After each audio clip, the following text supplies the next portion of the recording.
સુરતના ડુમસ દરિયા કિનારે નબીરા બેફામ છે। દરિયામાં મર્સિડીઝ કાર હંકારતા ફસાયા છે। પાણી વચ્ચે ફસાઈ ગઈ કાર પ્રતિબંધિત હોવા છતાં કાર દરિયા કિનારે ઘુસાડી હતી તો સ્ટન્ટ કરવા જતાં ફસાયા હોવાની ચર્ચા છે।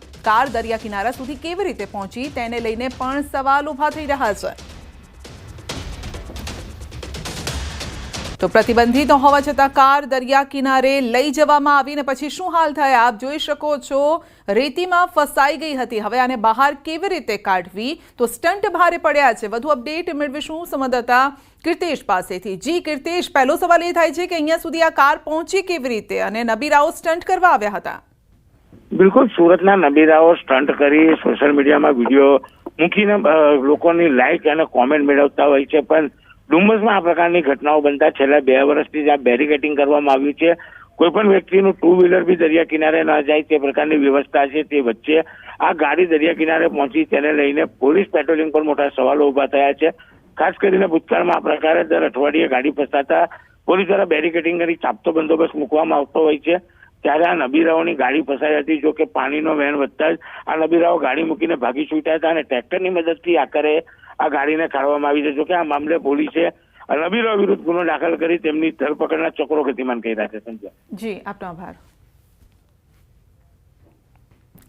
સુરતમાં બેફામ ડ્રાઇવિંગ કરતા એક કાર ચાલકનો વિડીયો વાયરલ થયો છે। જહાંગીરપુરા ડભોલી બ્રિજનો આ વિડીયો છે અને જેમાં ગફલતભરી રીતે ચલાવીને કાર ચાલક એક બાઇક ચાલકને ટક્કર મારે છે। આ સમયે બાઇક ચાલક સંભાળી લેતા બચી જાય છે અને જે બાદ પણ ચાલક જોખમી રીતે હંકારી બીજાના જીવને જોખમમાં મૂકે છે। આ સમગ્ર ઘટના પાછળ આવી રહેલા એક જાગૃત નાગરિકે પોતાના મોબાઈલમાં કેદ કરી છે।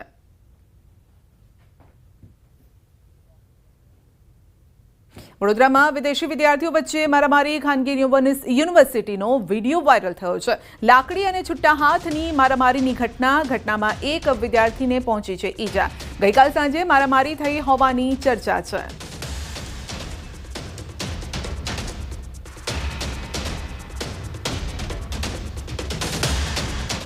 રાજકોટના કાલાવાડ રોડ પર મારામારી થઈ છે। પ્રેમ મંદિર નજીક હોકર ઝોનમાં માથાકૂટ થઈ હતી અને ઘટનાનો વિડીયો વાયરલ થયો છે। કેટલાક શખ્સો વચ્ચે થઈ છે છૂટા હાથની મારામારી। મારામારી થવા પાછળનું કારણ અકબંધ છે।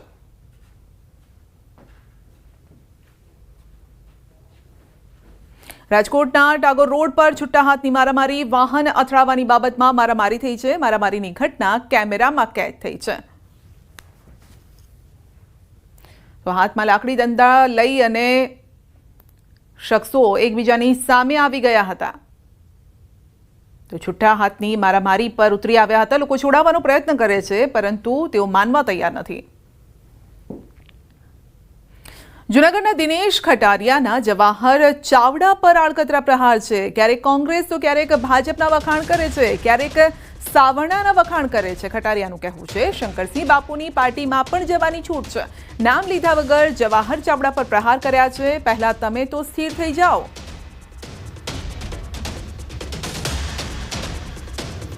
તમે તો સ્થિર થાવ, હું કરવાના છો? લોકોને ગુમરાહ કરે।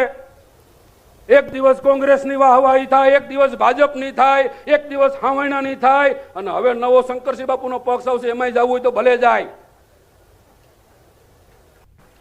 મિત્રો, આક્ષેપ કરનારા લોકોને મારી છૂટ છે કે જે કાંઈ ચેલેન્જ કરવી હોય મારી સામે આવીને કરે।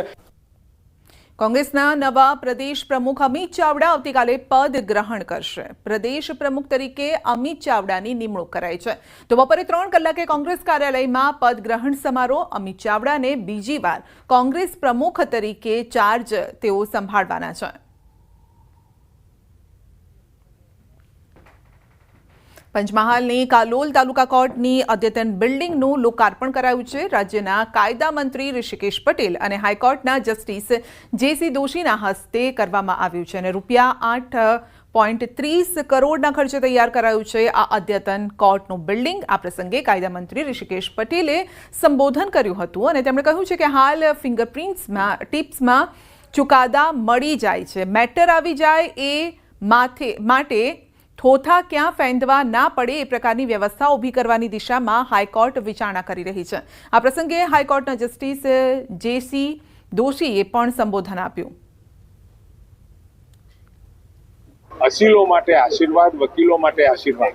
અને જજીસને પણ સુંદર વાતાવરણ વચ્ચે એફિશિયન્ટલી કામ કરવા મળે એવું સુંદર મજાનું મકાન આજે કાલોલને મળ્યું છે. આ અદ્યતન બિલ્ડિંગની શરૂઆત પણ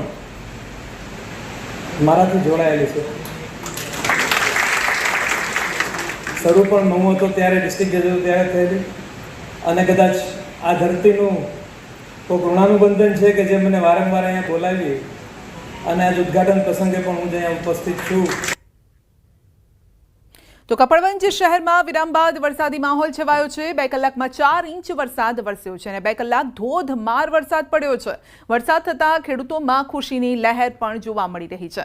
વરસાદના કારણે વાતાવરણમાં ઠંડક પ્રસરી છે.